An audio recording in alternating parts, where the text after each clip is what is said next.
Oh hey, didn't see you there. 2024 gave us a lot of anime to have deep, thoughtful discussions. And that's great, because nothing else really happened during those last 12 months. So yeah, I guess this is a yearly thing now. As with every year, anime is the constant rollercoaster medium of quality and performance, meant to be looked at, laughed at, savored, and scorned. And as we start off a new year of new hopes and goals, I think one of the key parts to the process of transition is to reflect on what the last year gave us. In terms of anime, not all of this. I watched a lot of anime in 2024, some good, some godly, and some peak anime, for better and worse. And in an effort to justify all of those hours just looking at the screen, here are my thoughts on all that I saw. As with last year, I'm only talking about the new shows and seasons. Yeah, I'm not including the 31 movies I also saw for a full month's worth of videos. I'm also not talking about the shows I didn't see. Duh. It'd be like commenting on my experiences at Disney World. Overrated. Or underrated. Too much fan service regardless. Well, let's not dwell on any more formalities. I have a lot of shows from 2024 to talk about, so let's get started.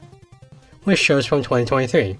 Last year, I briefly talked about the Apothecary Diaries and Frieren, which was still airing into the next year, so I couldn't give my full opinion on them, only what I've seen. Kind of like my opinion on Disney World.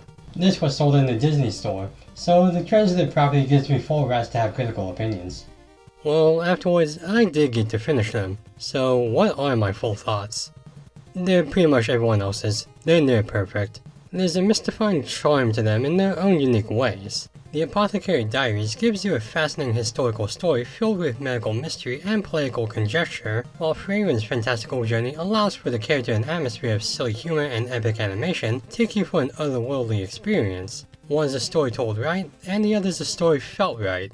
And while I have minor nitpicks for these shows, they pale in comparison to the praise I can give them. And I'm glad I could give my full thoughts on them now that they're both done. Well, shit.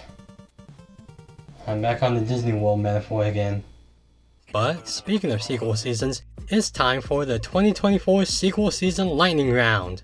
More musical muscles were gained in Mashle Season 2 with what may be the catchiest song of the year, while Oshi no Ko's second run gave it a run with the return to idol form, showing another interesting aspect to showbiz seldom seen by the general public.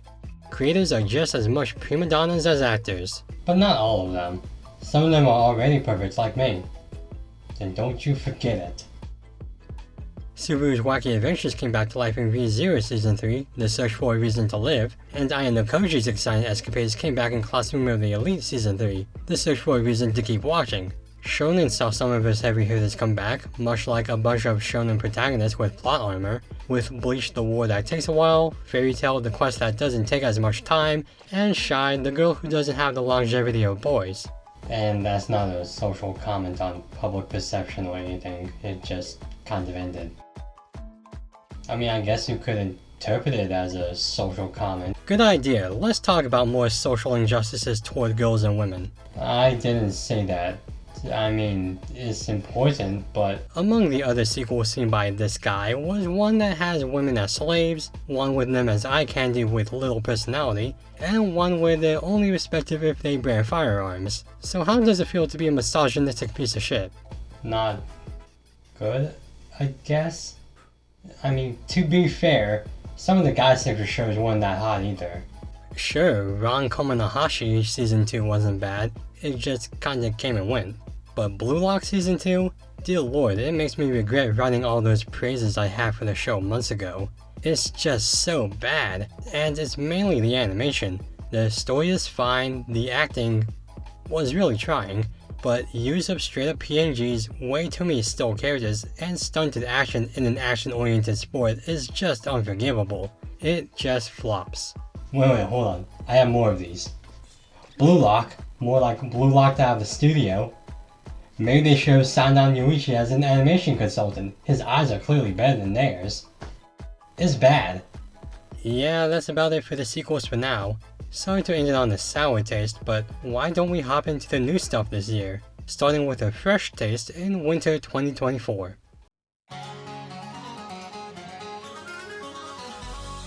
Delicious in Dungeon. the coziest show about eating monsters to save your currently being digested sister to hit the medium. Sometimes a show hits right on all facets to a point where it becomes a surprise sleeper hit that wakes up even those who don't consume anime. Delicious in Dungeon, or Dungeon Meshi as people who think the English localizing is grammatically frustrating, don't tell them about Attack on Titan though, is a warm, lovely, comforting show full of fun fictional recipes, awesome lore and world building, and an extremely lovable cast. It's so good, I couldn't even wait until the end of the year to talk about it, but it's damn worth it for all ages, so I recommend you watch it if you can because it's just brilliant as I outlined in, well, this video. It won't disappoint you. But let me ask you, what does disappointment look like to you? Maybe it's finding out that you're not qualified to get that promotion at work. Perhaps it's finding out that your friend is getting back together with his toxic ex. Maybe your dumbass child just got a hold of your credit card and he paid to have a streamer read a dumbass comment on stream. But to me, this is what disappointment looks like.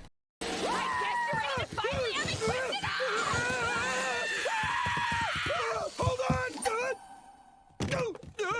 I put up a sign that said bath occupied! Well, you should have made it more clear that it was a gun! Okay. So, Chain Soldier, a story about a boy who can turn into a superhuman monster by becoming a slave, is a fascinating tale. It has some great fight scenes, a unique premise that borders on political discourse among superpower heroines in a semi-isekai setting, and likable enough characters.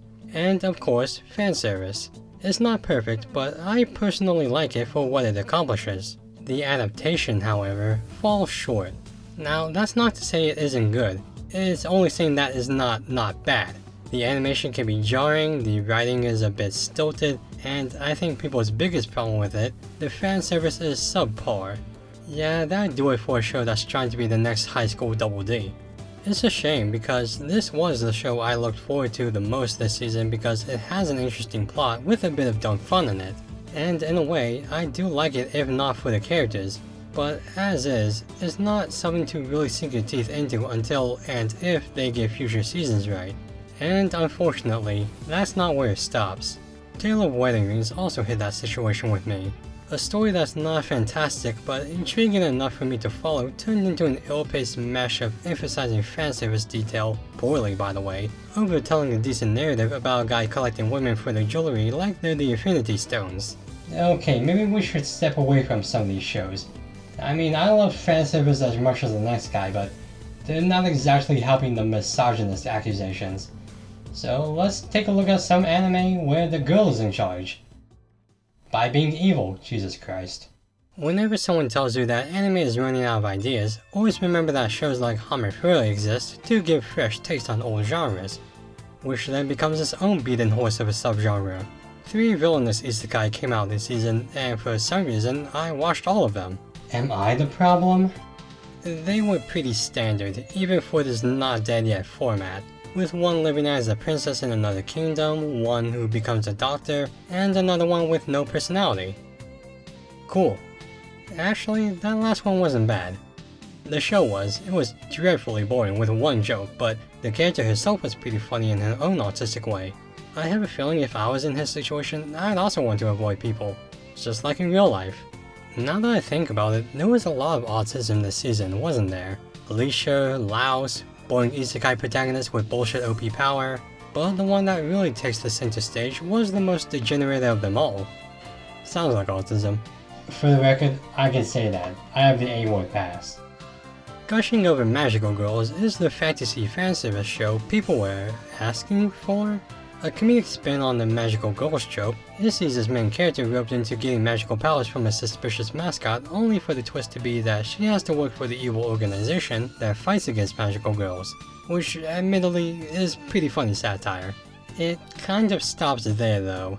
It proceeds to basically be a full-on fanservice show, with heavy emphasis on, honestly, things I probably shouldn't show on YouTube, which is weird when YouTube allows this.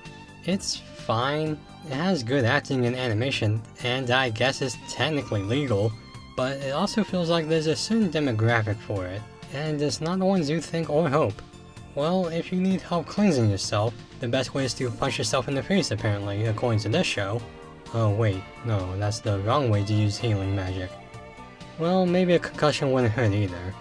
Other ways to help in the plight is to raise your defensive stats with an OP character of course kicked out of a party. How original. Get some emotional healing with a cute and kind gal by your lonesome side. Daring today, aren't we?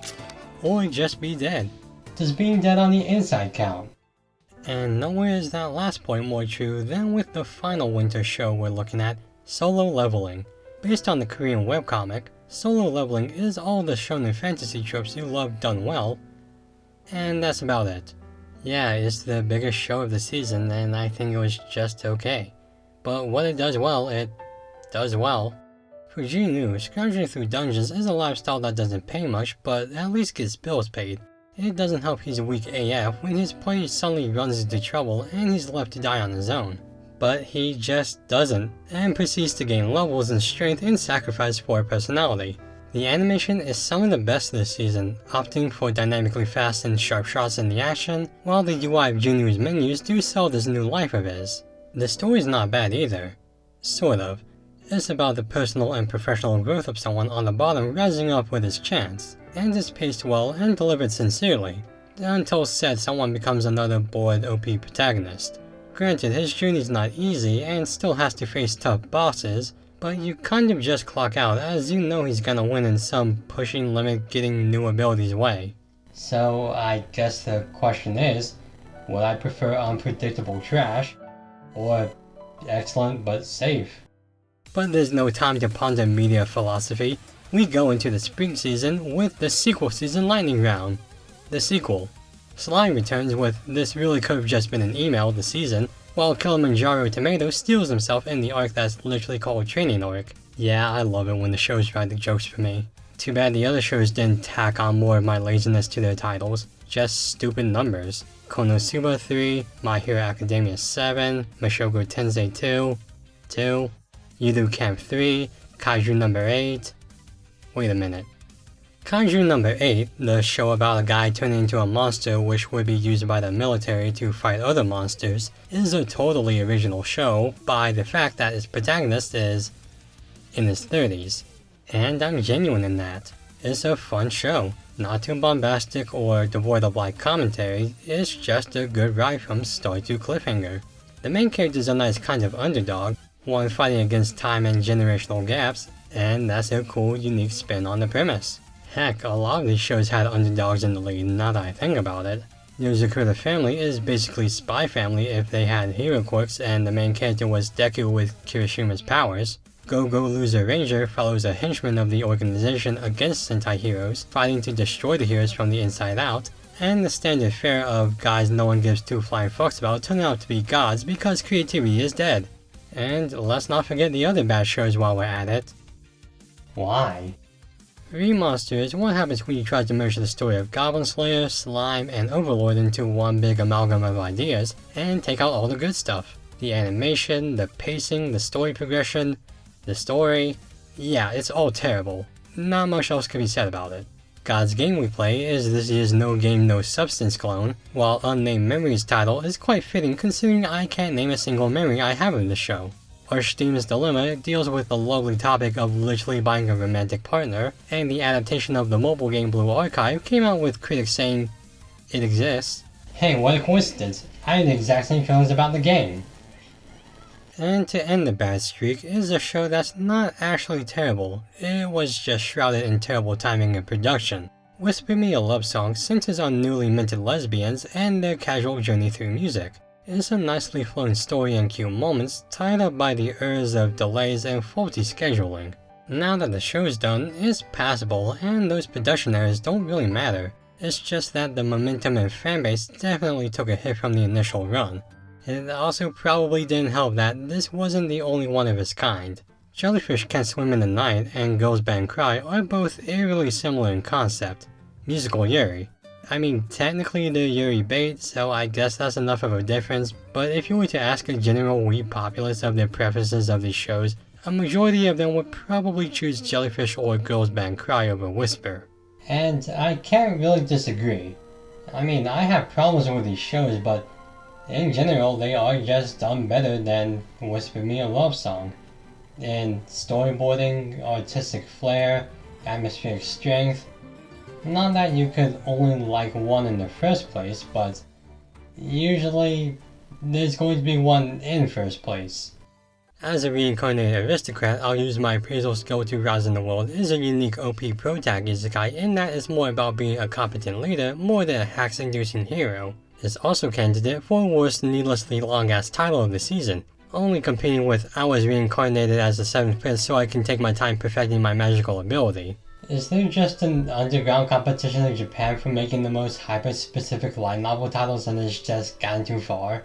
This show is hilarious. It's unreasonably funny in how psychotic and chaotic the lead is. It's bolstered by the fact that it's also way too well animated, highlighting both the comedic charm and legitimate epic scenes. It's actually my second favorite of the season.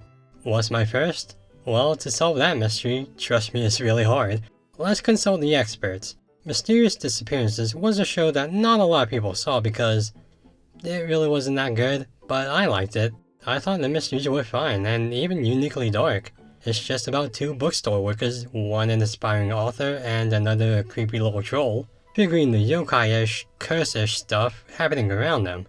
It's basic and not done super well, but I just found it neat and a nice distraction. The same could be said of Grandpa and Grandma Turn Young Again. Another sort of mystery about, well, take a guess. Again, I'm starting to think that descriptive title competition might be a thing over there. It's a cute isekai about the continued love of two elders, and it's not really about how they're young again, but what they make of their new youth. It's warm, comforting, and gave spring more spring. But let's go ahead and talk about the show we all knew was going to be perfect, the Spice and Wolf remake. Let me just get my notes here. It's perfect, what a surprise. Alright, it's no big secret, I'm a huge fan of Spice and Wolf, so you'll have to excuse my bias, but this remake really is something special to me. Not only is the animation quality superb and the story just as fascinating as the first time around, but this came out during the hardest period of my life. And if you've kept up with the channel, then you know that it was around this time when my best friend passed away, and it wasn't just demotivating. It was a legitimately dark time, and I had dark thoughts. All I could do was escape. And it was Spice and Wolf and some of these other shows that really helped me out. You don't know how consoling it is to hear Holo and Lawrence banter again, as if they never left. It gave me pause with laughter, suspense, and joy to experience the same tale in a brand new way. It may sound corny or cliched, but Spice and Wolf actually saved my life. If that's not a recommendation, I don't know what is. Well, this is awkward. I need a segue. Here's a funny deer. Huh? Why are you stuck again? Learn already, will ya?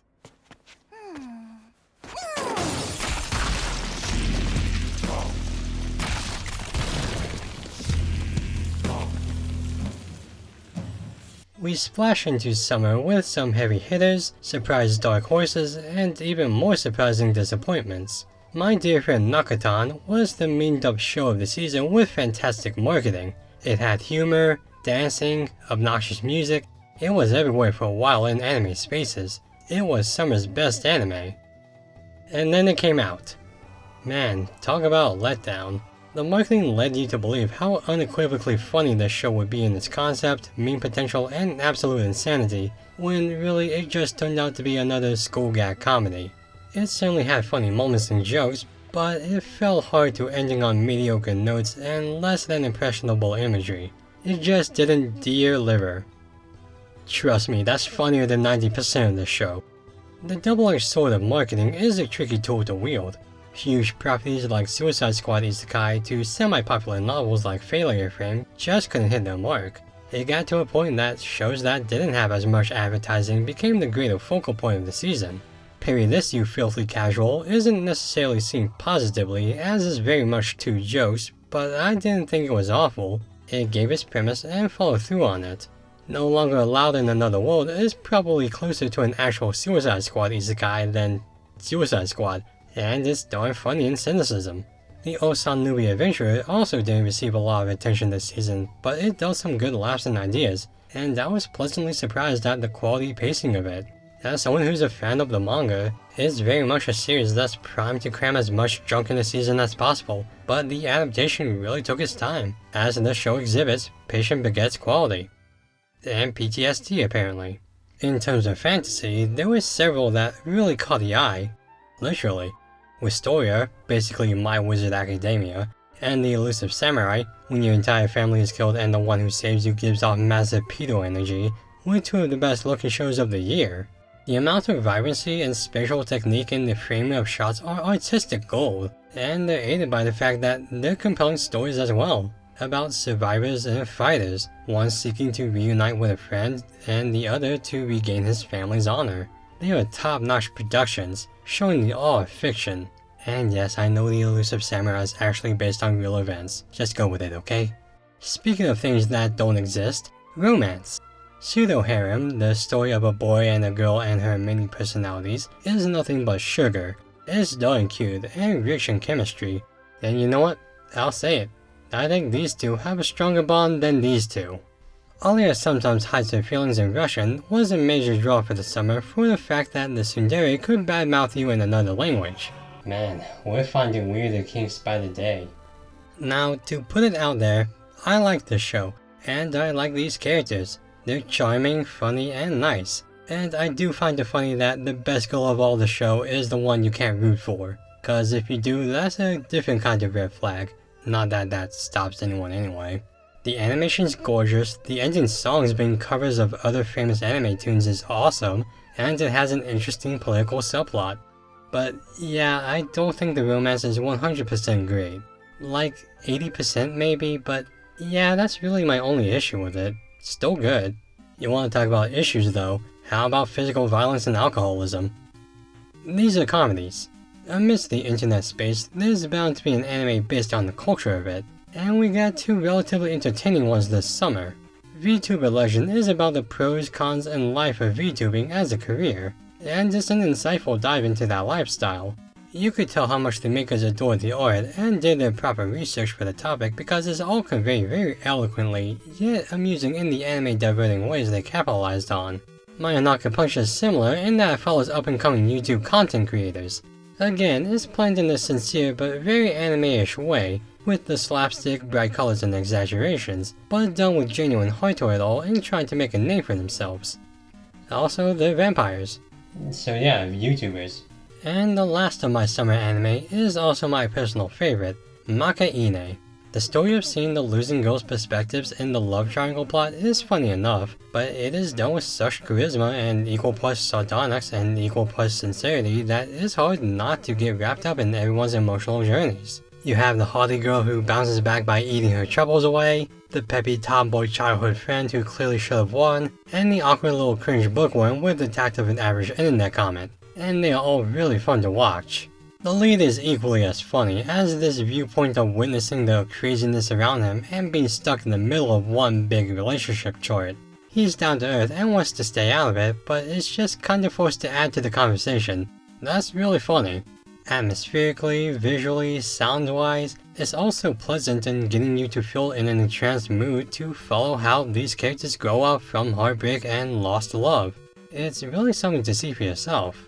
Of course, it's not perfect. I mean, there's not actually someone dumb enough to let Lemon get away. I mean, there's a whole mantra about this. This is what peak character looks like. What? Do you need glasses or something?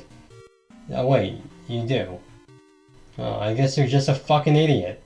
Fall, the mixed bag of a season of a mixed bag of a year. The Vatican introduced its own anime girl mascot, yes, this is real, and Junji Ito's Uzumaki received a 4-episode adaptation, exemplifying why the church needed to introduce Christ to anime because, Jesus, this is bad.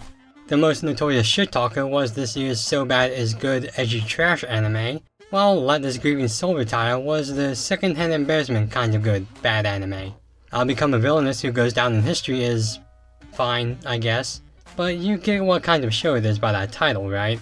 It has good political intrigue, but it's not too deep in the way it presents that intrigue. Tying the knot with an Amagami sister is similar in that vein, as it's one of those harem anime that's ultimately about choosing a partner and there's some history between them, and the true mystery is how many more times they can make this crap.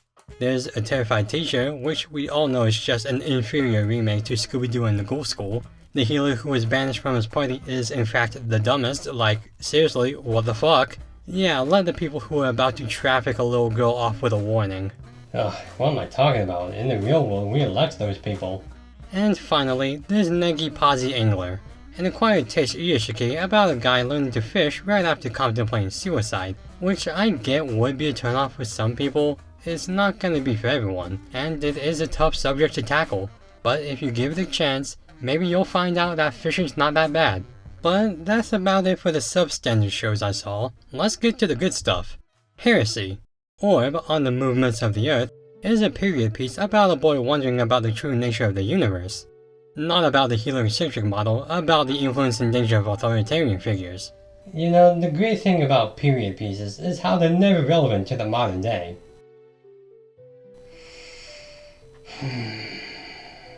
It's still airing as of this recording, so I can't really say too much about the end product, but if it's consistent, I could see it being in the top 10 of the year.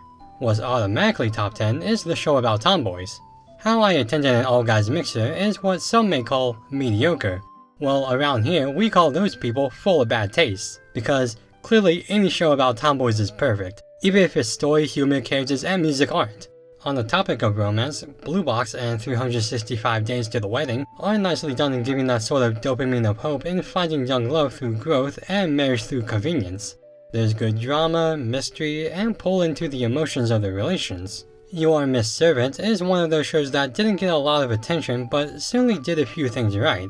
Its animation is underrated in how clean yet soft it is, and its titular character is a well-done kudere type, in a similar vein as Violet Evergarden or Origami from that one show people keep insisting is good enough for 5 seasons. If you want a show about business, I have 2 I could sell you on. Trillion Game, a show about getting rich through bullshitting, is another show still running through the next year and is admittedly not fantastic animation-wise, but it's a compelling story.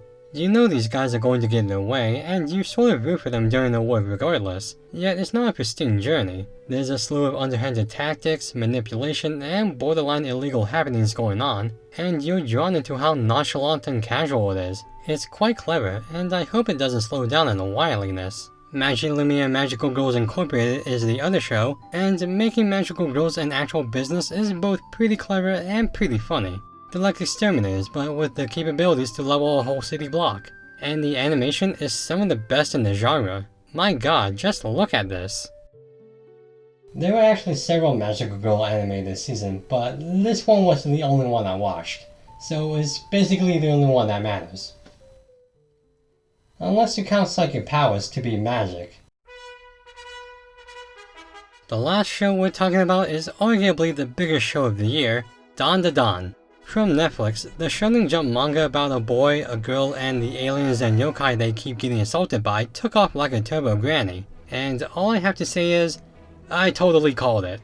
I'm a huge fan of the manga, and the moment they announced an anime adaptation, I knew it wouldn't be long until others found peak. The fact that the first few episodes were leaked a whole season early, yet this show ultimately became one of Netflix's biggest in history, says how drawn people were into the absurdity and freshness of the psychedelic mindfuck that is Dan Da Dan. There's equal parts hilarious scenes and touching moments. There's dynamic chemistry between all of the cast, and despite how exaggerated everyone is, they really come off as genuine and meaningful. The animation is incredible, the music is bombastic, the story is unlike any other. If it wasn't the visual fireworks in episode 4 that sold the show to people, then it was definitely the emotional fireworks in episode 7.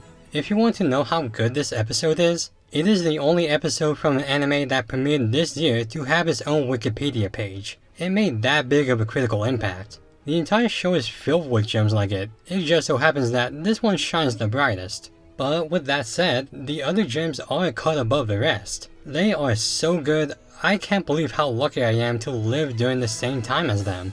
And I'm not exaggerating.